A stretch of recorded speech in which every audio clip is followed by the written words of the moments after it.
Good evening. You're listening once again to the Hour of the Time. I'm William Cooper. Tonight, ladies and gentlemen, make sure that you're comfortable, that you're ready for a deep shock, because I'm going to make the connection between Osama bin Laden and George Herbert Walker Bush and his son George W. Bush. So you might want to listen very, very carefully. And I guarantee you, you're going to be amazed. You're going to wake up. You're going to be shocked. You're going to be angry. And then some things are going to begin to make a whole lot of sense that never made any sense before.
Ladies and gentlemen, shortly after or during Bush's tenure at Yale University, he was recruited into the Central Intelligence Agency.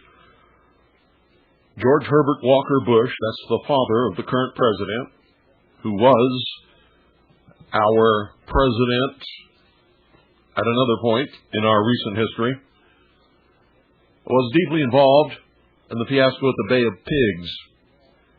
Now, all of this stuff is on record. It's been published in many, many books and reports and articles, for years. So you're going to have to go and look that up. Some of it can be researched on our website. There are some stories at the end of the one that we have on our exclusives page entitled America's New War. If you click on every single one of those links at the end of that story and read all of the text within those stories in separate newspapers and news services and websites, you will begin to pick up the web, and you will be referred to other links and sources so that you can verify all of this material for yourself. We've given that to you. In my book, Behold a Pale Horse, you can see some of the history of President George Herbert Walker Bush in connection with the Central Intelligence Agency, the drugs in the Golden Triangle, the connection between the Iran-Contra affair, drugs, Oliver North, Admiral Poindexter, and a whole bunch of other things, and that tremendous financial conglomerate known as Bank of Credit and Commerce International, otherwise known to researchers as BCCI.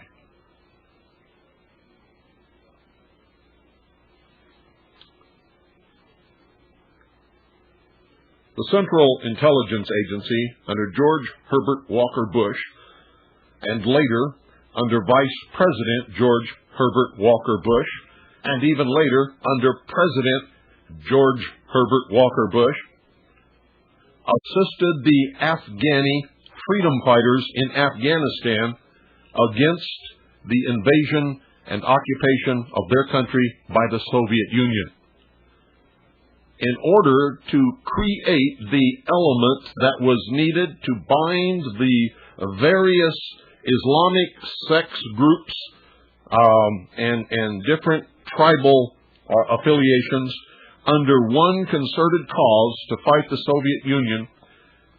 The Central Intelligence Agency corrupted the religion of Islam and taught this corrupted version to special leaders that they recruited in order to teach it to others in cooperation with the Pakistani SIS, that's their secret intelligence service.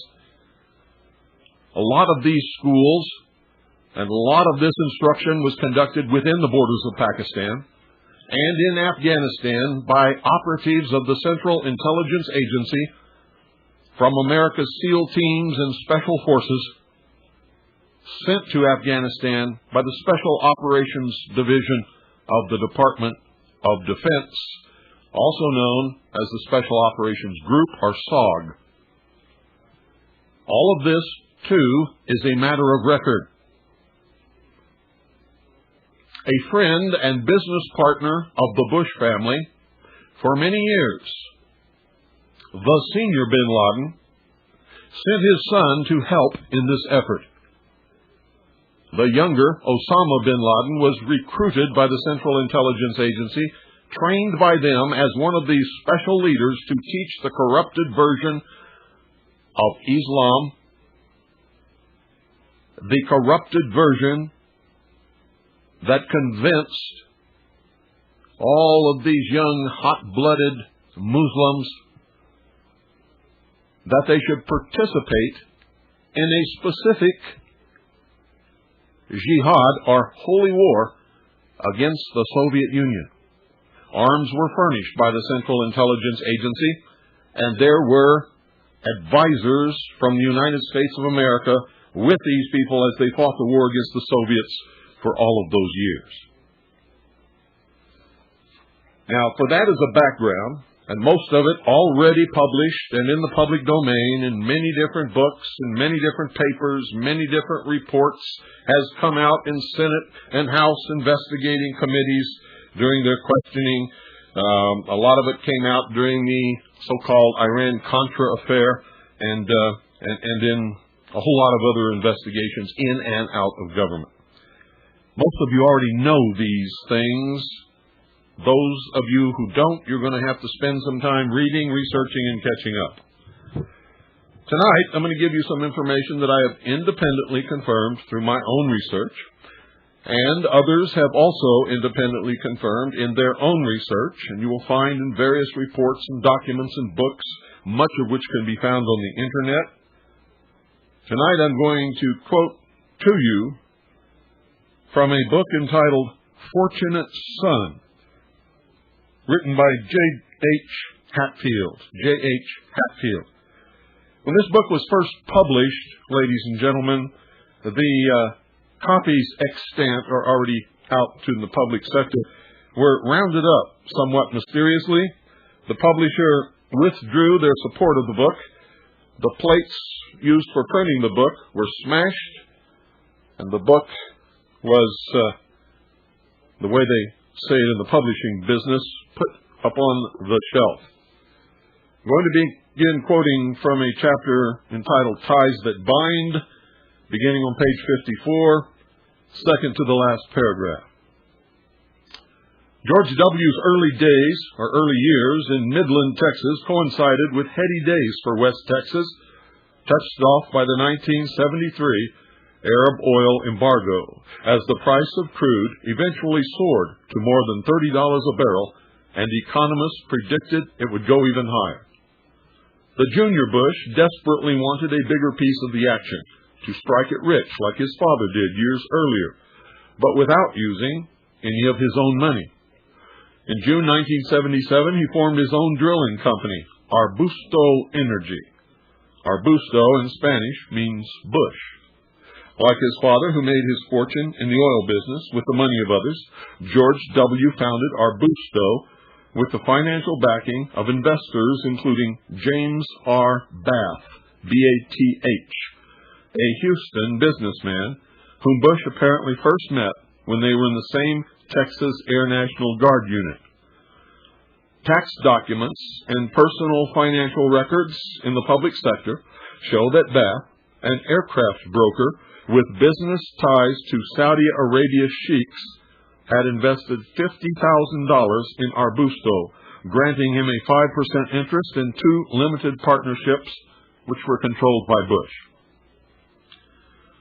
In one of the most bizarre footnotes to history, Time magazine described Bath in 1991 as a deal broker whose alleged associations run from the Central Intelligence Agency to a major shareholder and director of the Bank of Credit and Commerce International, also known as BCCI, as it was more commonly known.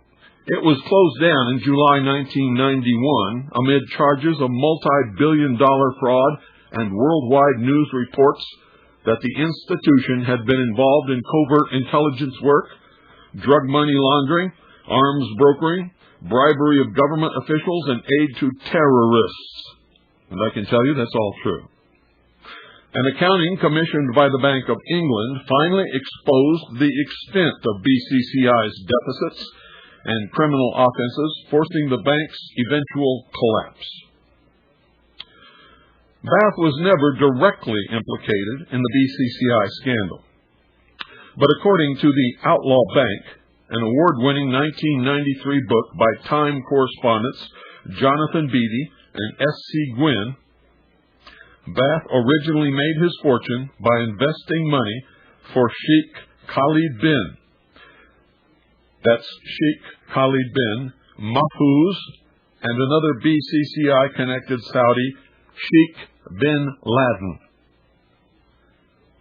Allegedly, and he absolutely is, it's not allegedly at all, the father of none other than Osama bin Laden, the man accused by the U.S. government of masterminding the August 1998 terrorist bombings of the American embassies in Kenya and Tanzania, which killed more than 250 people, and now the mastermind of the attacks upon the Pentagon and the North and South Towers of the World Trade Center buildings in New York City.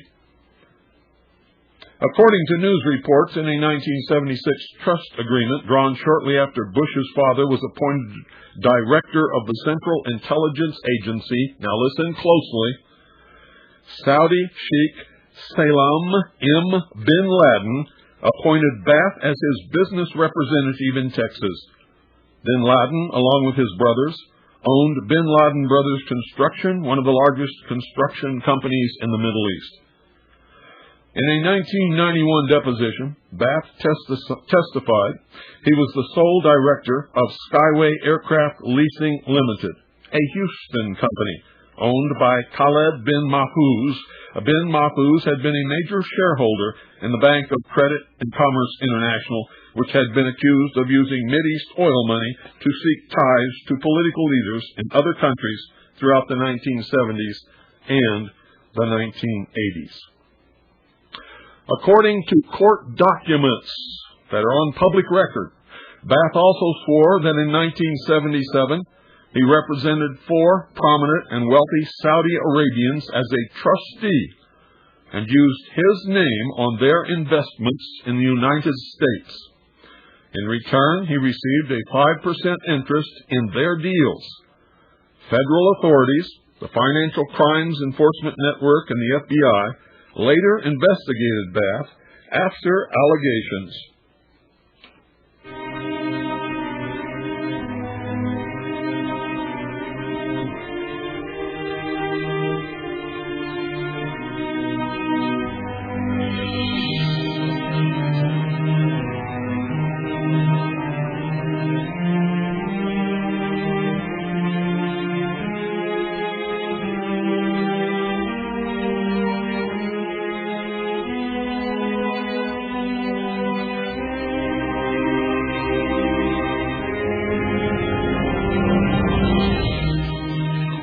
Once again, folks, listen carefully.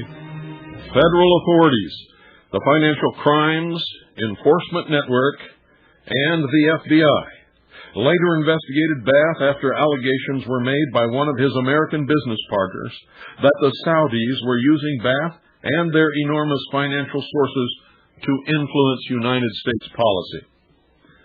Time reporters Beatty and Gwynn suggest in their book that the $50,000 Bath invested in George W.'s Arbusto Energy Drilling Company may have belonged to Bath's Saudi clients, since the Houston businessman had no money of his own at the time. The truth is, the only source of his investment money was from the Saudi investors whose names I have already quoted to you. Ironically, the money used to underwrite the first business venture of a possible future president of the United States may have been derived, at least in part, from the family fortune of Saudi terrorist Osama bin Laden. In 1990, in an attempt to distance himself and his presidential father from the growing BCCI scandal, George W. Bush stated in an interview that neither he nor the elder Bush had ever conducted business with James Bath. It was a bold-faced lie. Junior went on record at the time as saying that he met the Houston businessman in 1970 when both were fighter pilots at the Air National Guard base at Ellington Air Force Base.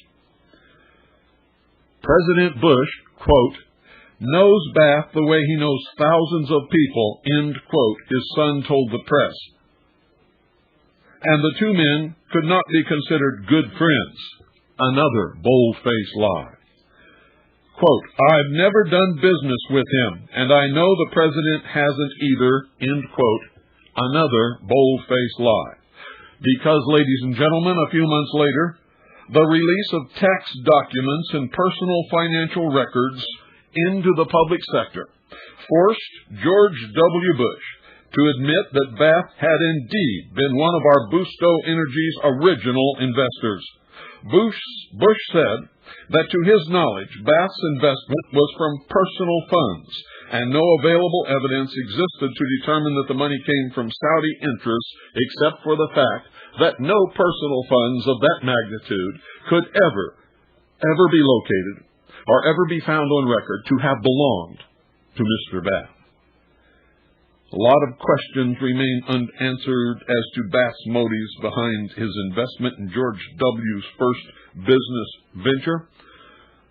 But in light of the record of George W.'s father, George Herbert Walker Bush, his involvement with the recruiting and training of Osama bin Laden, his friendship with the bin Laden family and many other wealthy and well-placed Saudi Arabians in the Middle East, his deep involvement in the oil industry, both in the United States and in the Middle East, and his involvement with the Central Intelligence Agency has convinced an awful lot of people that whole financial enterprise, to be able to invest money into George W.'s fledgling business, was not only influenced but probably set up through the influence of his father, George Herbert Walker Bush.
Phones are open, 520-333-4578. Taking your calls. 520-333-4578 is the number. What do you think about what you just heard? Not what you just heard, but I know many of you have been looking into these things for many years, have actually been involved in some of the research that is disclosed, some of the things that I've just revealed to you over this broadcast. You've also heard some of it over other broadcasts, on videotapes, on special television reports, on such things as the Freedom of Speech Network. Good evening. You're on the air. Yeah, Bill? Yeah. I'll tell you what, I'm not surprised. I kept telling everybody where I worked at during the election that Bush was hooked up in that BCCI. Oh, absolutely. His father was. George. Oh, yeah, they filed bankruptcy down there. Them guys are in that stuff. And I'll tell you what, I'd like to have a copy of that information you just put out. All you How can I get it and what I got to do to get it? Go order the book. It's called Fortunate Son by J.H. Hatfield. Let me write this down. I'm excited about it. It's a biography of George W. Bush, and it is full of facts. There's only one part of this book that I'm going to caution you against, and that's the part at the end where he uses anonymous sources whom he does not name, so that you cannot check on any of it, to claim that Bush was a habitual cocaine user. Well, Bill, the good Lord just brought it to my attention. About 2 weeks ago, somebody died who wrote a biography, committed suicide. Is this that guy? I have no idea. I haven't heard about him. Oh, well, Bill, check it out. I heard it one day while I was cutting grass, but I said, man, that's very interesting. This guy committed suicide. It's a suicide. Now, I don't know who it was. Somebody wrote a biography on this man. And now he's dead. He hasn't been dead no more than, I would say, about 3 to 4 weeks at most, Bill. Unless you can tell who it was that commits suicide and where you saw it at, it's just rumor, isn't it? Well, if you want to call it rumor, but it's going to come out, and when it comes out, then I'm going to let you know, because I'm not exaggerating. I heard it on a regular radio station, not a shortwave station. They gave it right over. I just wish I remembered the guy that wrote the biography. It was him that wrote the story about one of the Bushes. He died. That much I do know. I didn't make no mistake hearing about it. Okay. But if you want to count it as a rumor, that's all right. Unless you can tell us the name of the person and the source from which you got the information, it is a rumor. That's the definition of a rumor. Okay. Now the name of this book again is Fortunate Son. Fortunate Son by J.H. Hatfield. And I can go get it at a bookstore. I don't know where you can get it.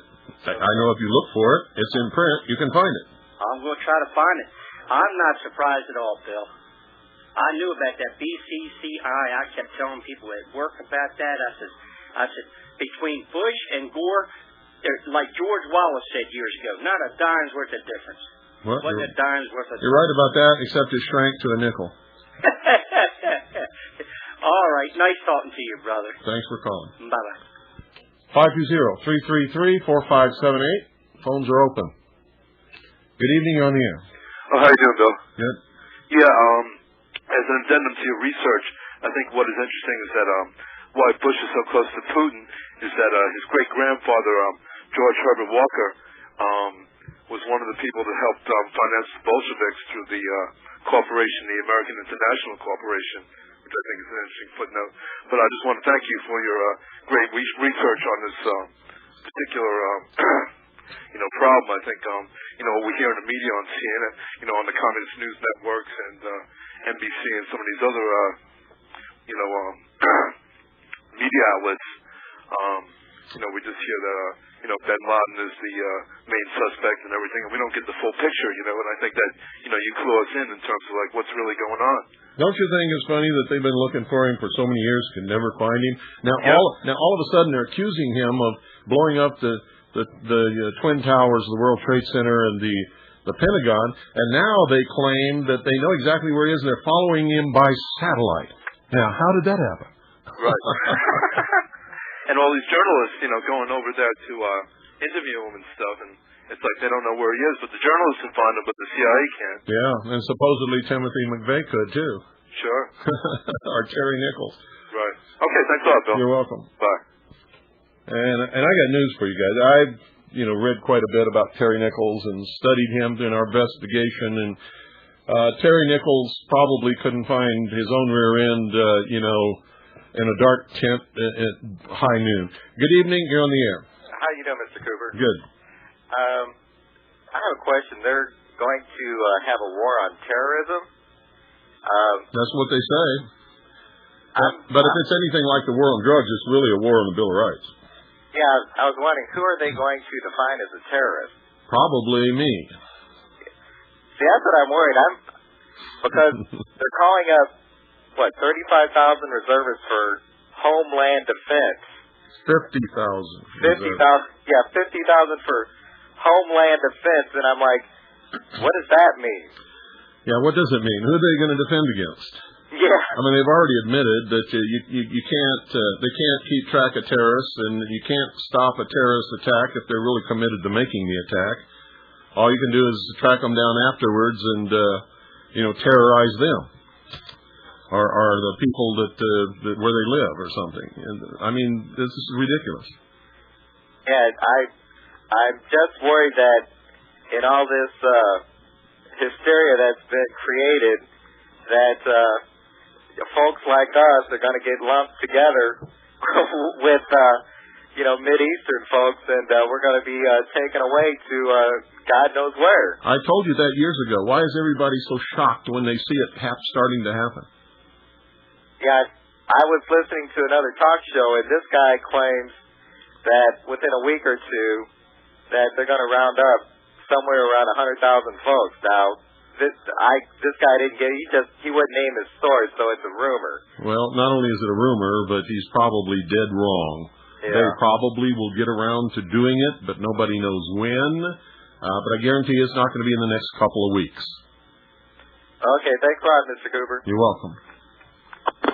520-333-457. That was probably Alex Jones. Good evening, you're on the air. Hi, Mr. Cooper. I've listened to you for quite a few years. I'm Joe in West Virginia. Hi, Joe. I'm really impressed with the research that you do, and tonight you've startled me because for many years I had respected Clark Clifford, and I think that he was involved with that BCCI. He was heavily involved with BCCI and was had a seat on the board of directors. Yeah, and I think that he was about to be indicted, and they decided that due to his ill health they wouldn't proceed with the indictment. Yep, you're right.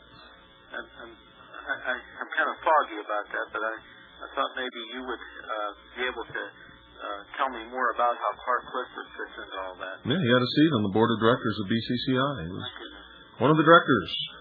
Thanks very much. You're welcome. 520-333-4578 is the number, and it's your turn to call. Good evening, you're on the air. Hi, Bill. Yeah. It's Monty from Radio Free Vermont. Hi, Monty. Hi there. I was just looking up Mr. Hatfield on the internet, and I noticed it's on the Barnes & Noble website, and...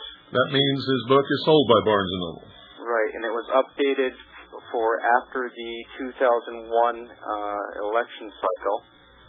And there's also a note here, an annotation, a statement from the publisher, dated July 23rd of 2001, which clarifies the previous call you had about the suicide. Uh-huh. Can I read you a quick paragraph? If it's about that so-called suicide, yeah, go ahead. Okay, it says, quote, "We have been reeling from the news since Friday. Jim Hatfield is gone. In a country where not enough reporters and talking heads have the courage to speak truth to power, Hatfield, the president's most controversial biographer, ended his own life in solitude in an Arkansas motel last week." Let me assure you that I have spoken on many occasions with Mr. Hatfield in previous years because of his research and mine paralleling each other quite a bit. And Mr. Hatfield would not have committed suicide under any circumstances. If he's dead, somebody murdered him. And I am just absolutely astounded that because of the publicity given his book when it first came out, and the fact that it was removed from the shelves almost immediately and taken out of circulation, that his death was not announced on the major news. And it wasn't. I think if I recall, I remember seeing like a brief snippet about it, like a brief UPI wire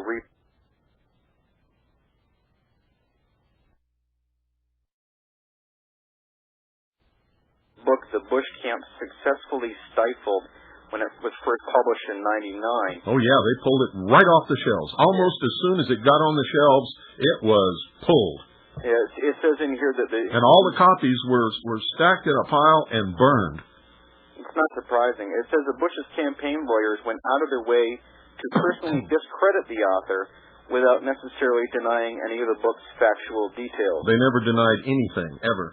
Well, it's just like your book. They go out of their way to discredit you without denying any of the details. Well, they attack my character. They call me a drunk and a liar and a bank robber and a child molester and a white supremacist and everything in the world. But they never, ever have refuted one thing that I've ever published, that I published in my book, or that I put out on this radio broadcast.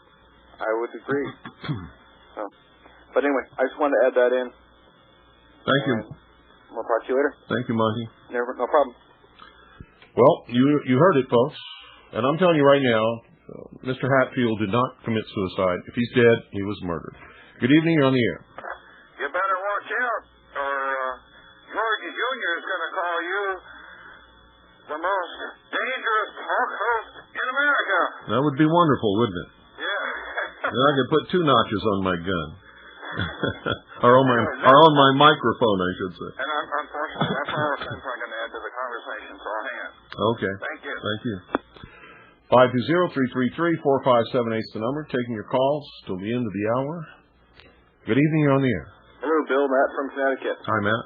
I know someone who works for a major book chain where Fortunate Son is a bargain book. And you could probably still find it. Where? Borders Books and Music. Borders Books and Music. You heard it, folks. For a fact, I've seen it 2 months ago. Yeah. Go get it. Oh, yeah. Go get it and read. It starts when George W. was, in fact, starts before he was born and goes right up to when he went to the White House. Yeah. And you know what? They weren't selling too hot from what I heard. They were out there, but people weren't buying them. Well, that's too bad, because when they first came out, before they were snatched off the shelf and put in a pile and burned, they were, it was #1 on the New York Times bestsellers list. Well, what happens is with these major... people get scared. Once a book is vilified like that, and they know that somebody doesn't want you to read it, they won't. Sure. They're scared. What happens, though, sometimes is when they have a lot of these books, they will put them as a bargain title, and they'll sell them by the pallet. And a lot of times they'll slip through. And I know this guy had a ton of them. Good. Maybe he'll sell them all. I can give you another title, too. I don't know, perhaps you've seen this book regarding Osama bin Laden and Afghanistan. Unholy Wars by John K. Cooley. Yeah, I'm familiar with it. In fact, I have it. Oh, okay. Yeah, and the subtitle is Afghanistan, America, and International Terrorism. Yeah. And for the listener's benefit, it can... American people are so blind and so ignorant. It's just incredible. Sure. It's just bin Laden was created by the Central Intelligence Agency. He was created by George Bush's father.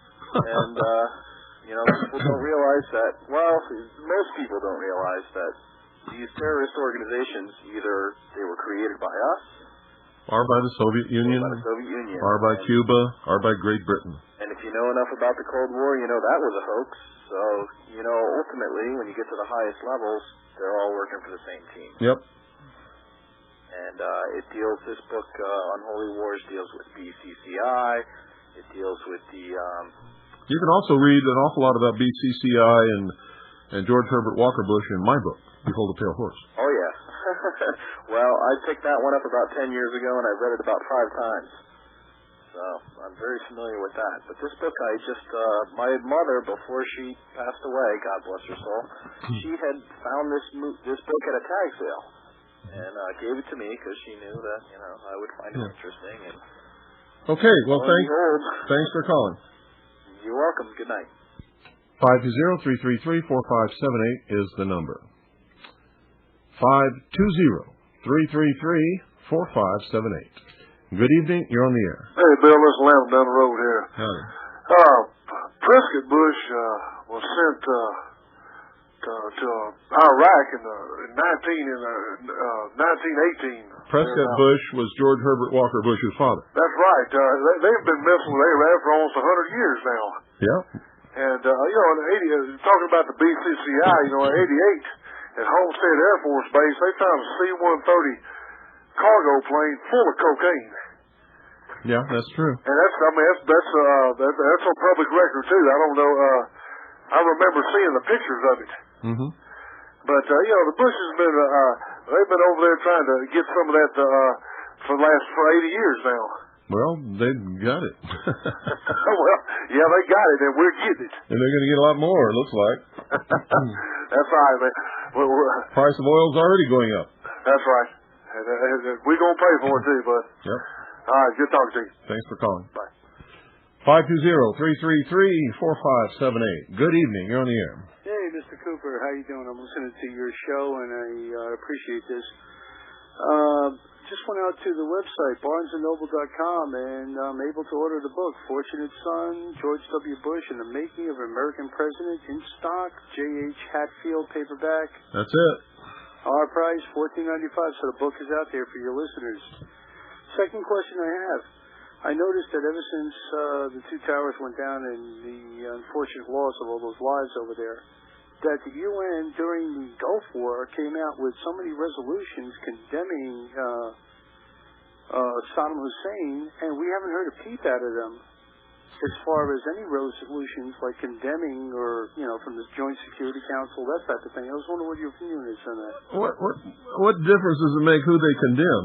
You can listen to what they say till you get purple in the face and die. It's what they do that matters, and they don't ever do anything.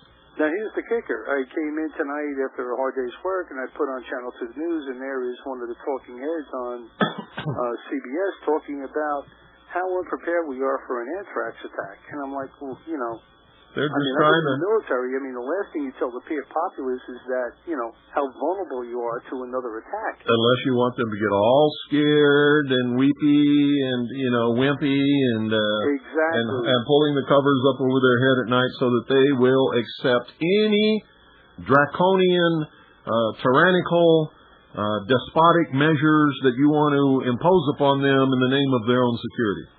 And for my wrestling fans, forgive me for saying this, but a lot of people in this country are saying, well, maybe we shouldn't watch them tomahawks, and maybe we shouldn't go in there because there might be a suitcase of God knows what coming back in this country. It's talk about mind conditioning. Yeah. It's unbelievable what's going on. And so what if there is? Would you rather be free and have a chance to live a good life and be able to deal with things?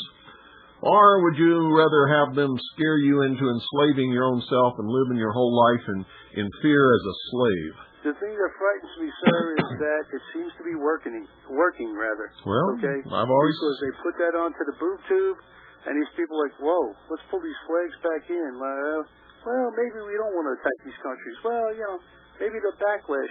Let's go back to Nintendo and all that other stuff. They've got us hearts and minds. I think we absolutely should identify who did this, and we should identify who financed them, and we should identify who helped them and trained them, and we should identify which political process has encouraged them, and we should go in and get these people, bring them back, and try them in a court of law, and if they're found guilty, let them be sentenced to whatever they're sentenced to. Correct, and my mindset is follow the money. It's the money end of it. People are short selling stocks. They believe that it was the terrorist networks. It's always they believe instead of who did it. I'll tell you what, if somebody was short selling stocks, their name is on record.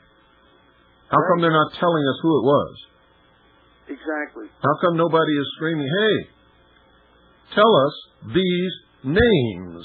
Don't tell us that somebody was doing it and maybe Osama bin Laden made a lot of money. Tell us exactly who it was, because you know exactly who it was. Well, I don't think he was calling the stockbroker up during this whole thing saying, hey, sell. He had some other agents doing it for him. Doesn't matter. Their names are on record. Their names are on record. They have to be. But we don't ask those questions. Well, most people are too stupid to even ask, what street they live on, to tell you the truth. sir. It's a pleasure, listening to your broadcast, and keep up the work. Thanks for calling. Adios. 520-333-4578. Yeah, they know. They know exactly. You can't make a stock transaction, or your agent can't make a stock transaction without somebody knowing exactly who did it. It's on record. Good evening. You're on the air. How you doing, Mr. Cooper? Robert, Tennessee. Hi, Robert. I'd just like to just make a comment on, this New World Order crowd would have us to believe that, that they're after Osama bin Laden.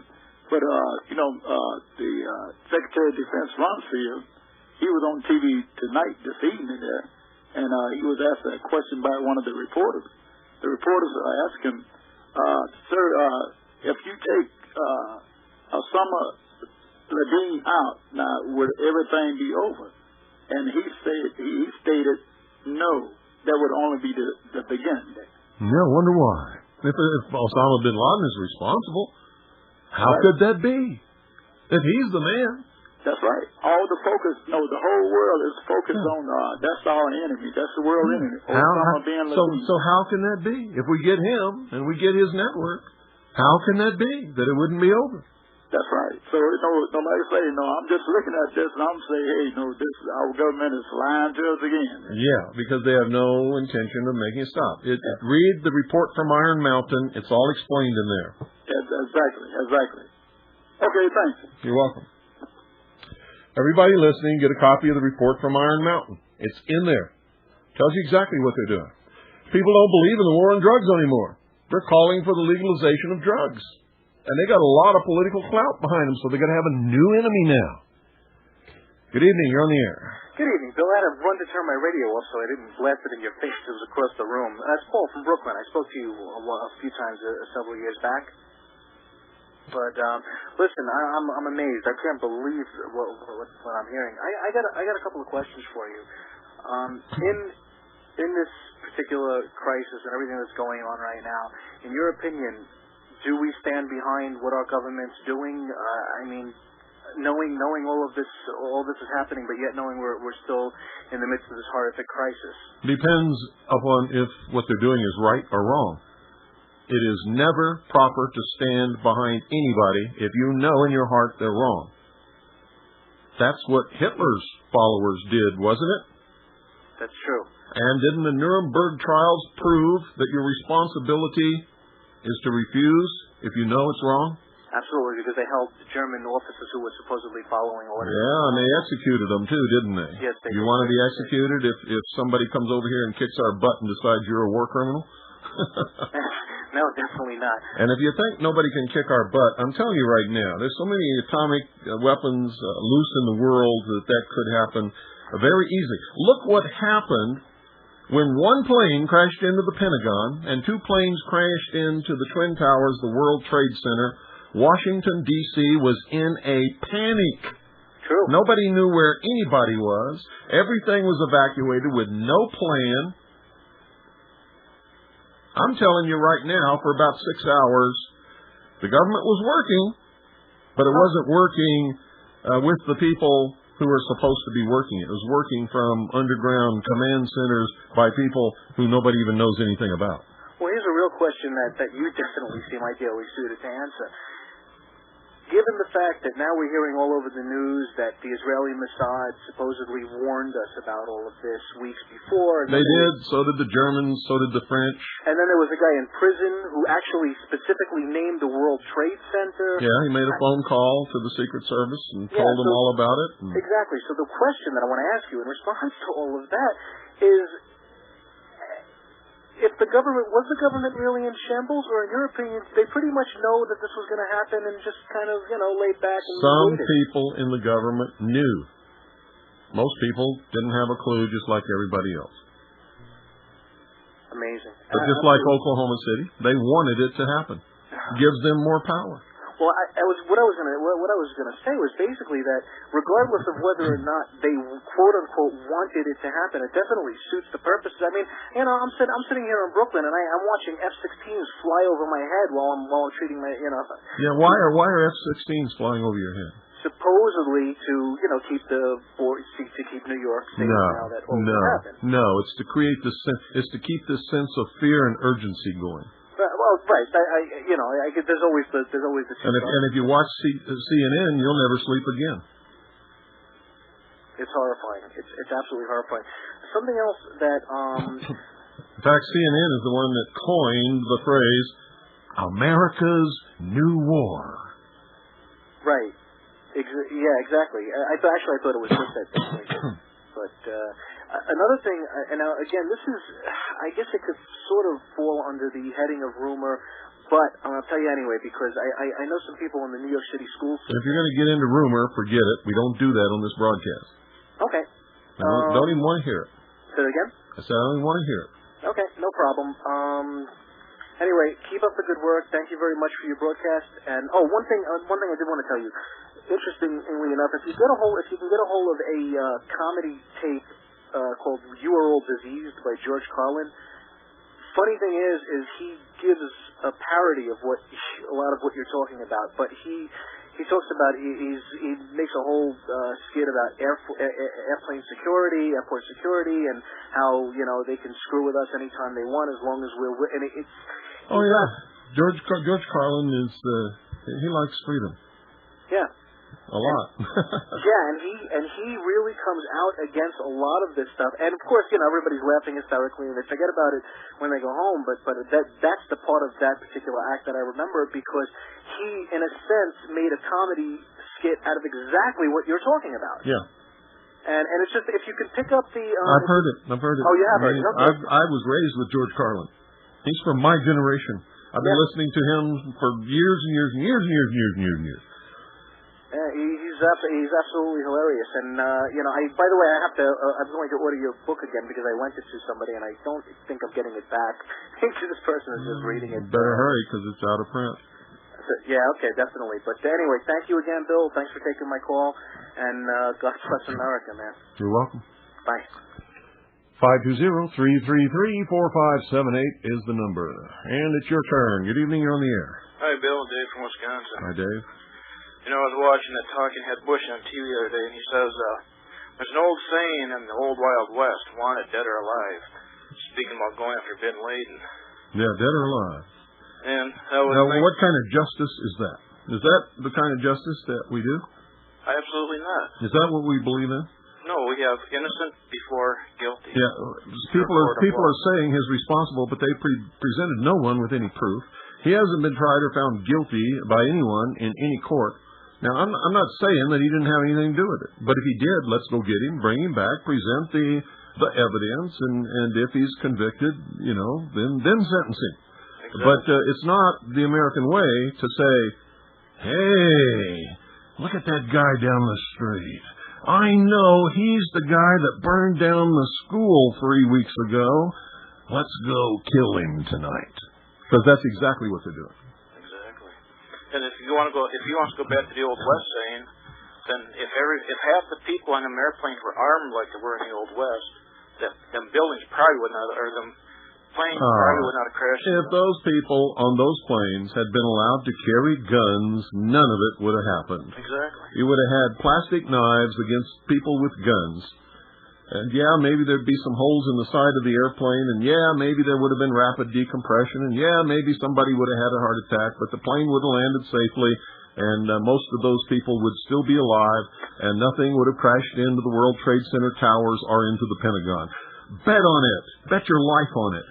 That's exactly what I was thinking, and you'll never hear these talking heads talk about that on the... No, of course not, but I tell you what, there's nothing stopping all of the people in this listening audience from starting to call CNN and call every talk radio show in this nation and start talking about it, and calling Larry King live and calling all of the talk shows on television. And don't stop. I mean, do it for months and months and months and hammer it into the head. If those people on those planes had guns, none of this would have happened.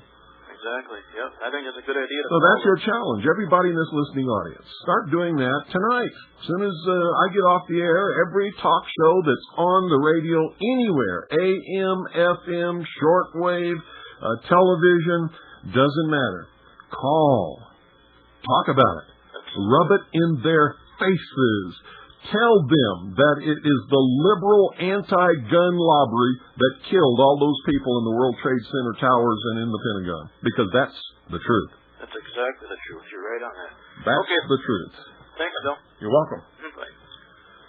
520-333-4578 is the number. You know what they're going to say then? Well, then terrorists could go on the plane with guns, and hijackers could go on the plane with guns. Yeah, they could. 2 or 3 of them against 150 passengers with guns. How long do you think they'd live? Good evening. You're on the air. Good evening, Mr. Cooper. This is Bill in North Carolina. Just what you were just talking about just now, I haven't heard too many people talking about this topic, although I did read an email that came through, have not found confirmation on it, but I understand that the government of Brazil has allowed this exact thing you're talking about to happen by decree, taking guns on airplanes. Well, we'll find out, but it's a rumor, folks. Yep, but they just said the vote in their parliament was 234-6. Well, no. You can't document that. Let's get off the rumor. Okay, no problem. Just wanted to let you know that it's being bantered about. Thank you. Folks, I'm not interested in rumors being bantered about. Period.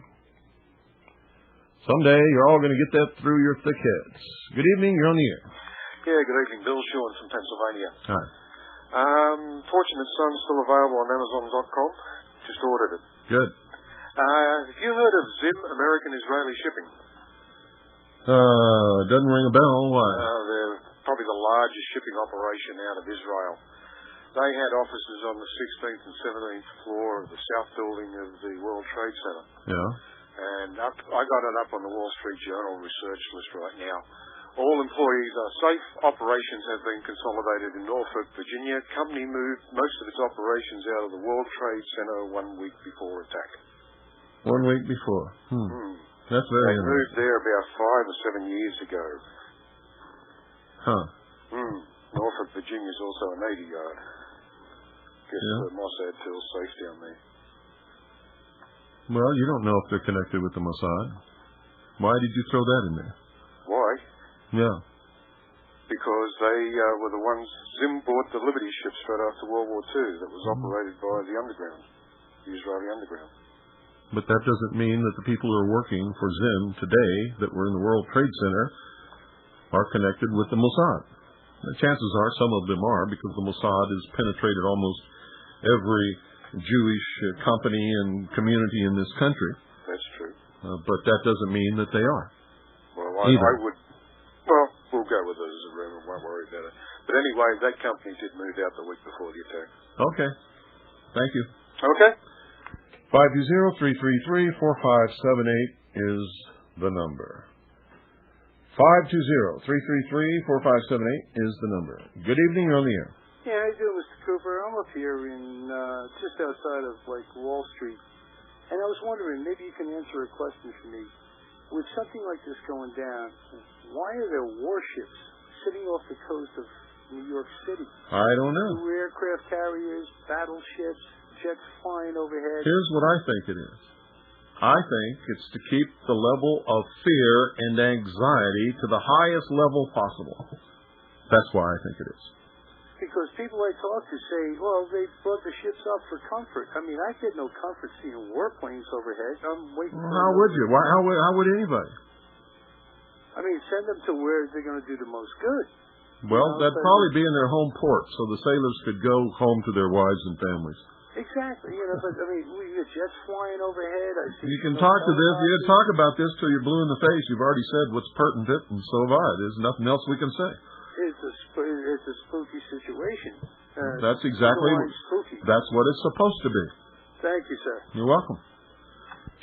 That's my personal opinion, that they're there to keep a heightened state of fear and emergency and apprehension.